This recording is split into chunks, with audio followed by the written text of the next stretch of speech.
Teori REBT atau Rational Emotive Behavior Therapy dikembangkan oleh Albert Ellis pertama kalinya pada tahun 1955 yang mulanya dikenal sebagai terapi rasional. Lalu ia mengubahnya menjadi Rational Emotive Therapy atau RET. Terapi ini memberikan penekanan terhadap hubungan antara kognisi, emosi, dan tingkah laku yang ketiganya saling mempengaruhi satu sama lain.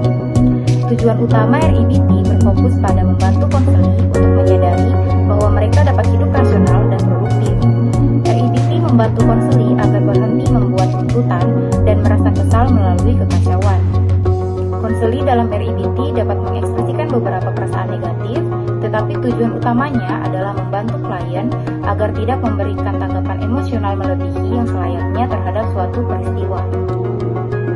Dalam proses konseling, dengan pendekatan REBT terdapat beberapa tahap yang dilakukan, yaitu tahap 1, proses di mana konseli diperlihatkan dan disadarkan bahwa mereka tidak logis dan irasional. Tahap 2, pada tahap ini konseli dibantu untuk yakin bahwa pemikiran dan perasaan negatif tersebut dapat ditantang dan diubah. Pada tahap ini, konseli mengeksplorasi ide-ide untuk menentukan tujuan-tujuan rasional. Tahap 3 atau pada tahap akhir, konseli dibantu untuk secara terus-menerus mengembangkan pikiran rasional serta mengembangkan filosofi hidup yang rasional sehingga konseli tidak terjebak pada masalah yang disebabkan oleh pemikiran irasional. Pada kasus kali ini, saya akan membahas tentang konseli yang belum bisa memilih cita-cita atau karir yang masih berubah-ubah. Juga, tetapi konseli di sini mempunyai masalah mengenai karirnya yang masih ditentukan sama orang tuanya. Konseli pun dihadapkan oleh dua pilihan antara bekerja atau kuliah. Akan tetapi, di sini konseli lebih memilih untuk bekerja daripada mengikuti orang tuanya yang menyuruhnya untuk kuliah. Konseli tertarik untuk bekerja karena dia tidak ingin membebani kedua orang tuanya lagi. Dan inilah salah satu alasan yang membuatnya untuk tertarik memilih bekerja ketimbang kuliah. Dengan cara seperti ini atau bekerjalah, ia bisa mencari uang sendiri dan tidak meminta lagi sama orang tuanya. Berikut adalah simulasi praktek konseling pendekatan REBT. Assalamualaikum. Waalaikumsalam. Mari Mas, silakan duduk. Oke, kalau boleh tahu namanya siapa ya? Perkenalkan, nama saya Nur Aziza, Ibu. Apa panggilannya? Panggil saya Aisyah. Oke, Ica, perkenalkan juga nama Ibu Ayu. Terima kasih hari ini karena sudah datang kemari untuk melakukan konseling ya. Iya, Ibu, sama-sama. Oke, jadi beberapa hari yang lalu itu Ibu sempat sebar angket di kelas kalian dan Ibu mendapati hasil angket kamu itu ada permasalahan tentang pilihan karir, begitu? Kalau boleh tahu, itu tentang apa, Ibu? Oke, jadi angket itu tentang rencana ataupun cita-cita kamu yang masih bisa berubah-ubah seperti itu.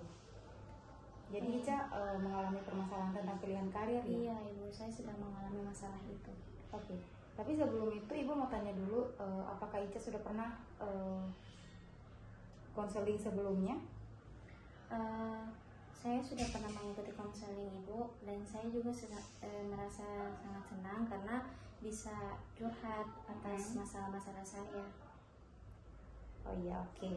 Kalau begitu, sepertinya Ica sudah banyak tahu ya tentang konseling itu seperti apa. Enggak juga, Ibu, hanya sedikit.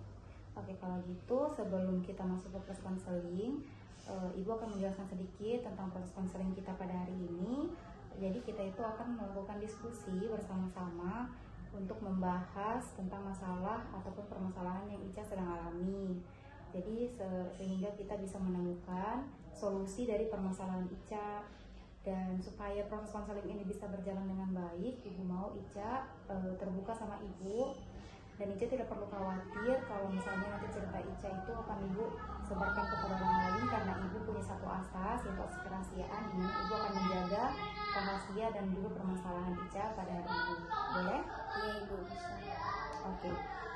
Tapi tadi di awal Ica sudah jelaskan sedikit kalau Ica punya permasalahan karir. Itu bisa dijelaskan lebih rinci lagi seperti apa permasalahannya? Begini, Bu, saya bingung karena saya belum bisa menentukan tentang karir saya ke depannya. Di satu sisi saya ingin bekerja, tapi di satu sisi itu orang tua saya ingin saya itu kuliah. Oke, kalau boleh tahu kenapa Ica lebih memilih bekerja daripada memilih kuliah? Jadi sebenarnya saya lebih tertarik untuk bekerja, Ibu, tetapi berhubung waktu saya mengeluh untuk saya kuliah, saya tertarik ingin bekerja karena tidak ingin menjadi beban orang tua. Karena kalau misalnya saya bekerja, saya bisa menghasilkan uang sendiri. Oke, jadi Ibu mengerti, Ibu paham apa yang Ica rasakan dan alami saat ini. Jangan sampai Ica melakukan pilihan atau memilih pilihan yang salah ke depannya ya. Apalagi sekarang untuk bekerja itu yang paling dicari itu ijazah SMK. Tapi kalau misalnya Ica mau memberikan penjelasan kepada orang tua Ica bahwa Ica sebetulnya lebih memilih untuk bekerja daripada kuliah, dan juga Ica harus bisa lebih mengkomunikasikan hal tersebut dengan orang tua Ica dengan baik dan benar, seperti itu. Dan juga Ica harus memahami dan juga bisa memikirkan apa itu saran orang tua, seperti itu. Iya Ibu, saya akan berusaha memberikan penjelasan kepada orang tua saya, tapi saya takut Ibu kalau orang tua saya tidak mau menerima alasan saya. Oke, Ibu yakin kok sebetulnya Ica bisa kalau misalnya untuk meyakinkan orang tua Ica. Iya Ibu, semoga saya bisa. Oke, jadi Ica merasa takut sama orang tua Ica saat Ica mau memberikan penjelasan tentang mengapa Ica lebih memilih bekerja daripada kuliah, begitu? Iya, seperti itu Ibu. Oke, jadi terkadang memang kita merasa takut dalam melakukan sesuatu ya, tapi bagaimanapun juga kamu harus tetap bisa mengalahkan perasaan takutmu itu juga. Kamu harus mencoba dan yakin kalau misalnya kamu itu bisa melewati itu semua. Iya Ibu, saya akan berusaha untuk terus-menerus mencobanya sampai orang tua saya itu bisa menerima alasan saya. Oke. Jadi setelah proses konseling kita pada hari ini, apa yang Ica rasakan?